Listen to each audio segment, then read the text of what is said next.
আজকে এত বড় বড় বিল্ডিং পেরিয়ে আমি কোথায় গেলাম চলো সেটা তোমাদেরকে শুরু থেকে বলা যাক। তার আগে হ্যালো গাইজ, আমি সৌমেন আর একটা নতুন ভিডিওতে তোমাদের সকলকে জানাই স্বাগত। তো ব্যাপারটা হচ্ছে আজকে আমার এই বন্ধুটার ছিল এক্সাম, তাই আমরা দুজন মিলে প্রথমেই সিঙ্গু স্টেশন থেকে ট্রেনে চেপে এত সুন্দর একটা বাইরের দৃশ্য দেখতে দেখতে পৌঁছে যায় হাওড়া স্টেশনে।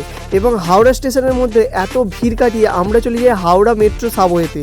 এবং সেখানে ঢুকে পড়ে আমরা প্রথমেই যাই আমাদের টিকিট কেটে নিয়ে, এবং টিকিট কাটার পর আমাদের মেট্রো চলে আসে। তাই কিছুক্ষণ পর আমরা মেট্রোতে উঠে পড়ি। আর এই গঙ্গার তলা দিয়ে আমাদের মেট্রোটা যাচ্ছিলো, আর এটা নিয়ে আমার দ্বিতীয়বার মেট্রো চাপা।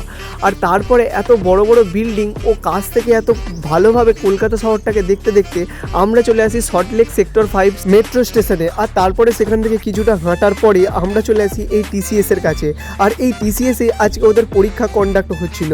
আর তারপরে কিছুক্ষণ পর ও চলে যায় পরীক্ষা দিতে। আর তোমরা এখানে দেখো কত ভিড় হয়েছে শুধু এই একটা পরীক্ষা দেওয়ার জন্য। তারপর অনেকটা দীর্ঘ সময় কাটানোর পর প্রায় 3 ঘন্টা পর সন্ধ্যেবেলা ওদের পরীক্ষা শেষ হয়। আর তাও দেখো কত ভিড় ছিল সেখানে। সমস্ত ভিড় কাটিয়ে ওঠার পর তারপর আমরা বাড়ি ফেরার দিকে রওনা দিই। এবং তোমরা ভিডিওটা দেখো লাইক করে দাও। দেখা হচ্ছে পরবর্তী কোনো একটা ভিডিওতে। ভালো থেকো, সুস্থ থেকো, বাই।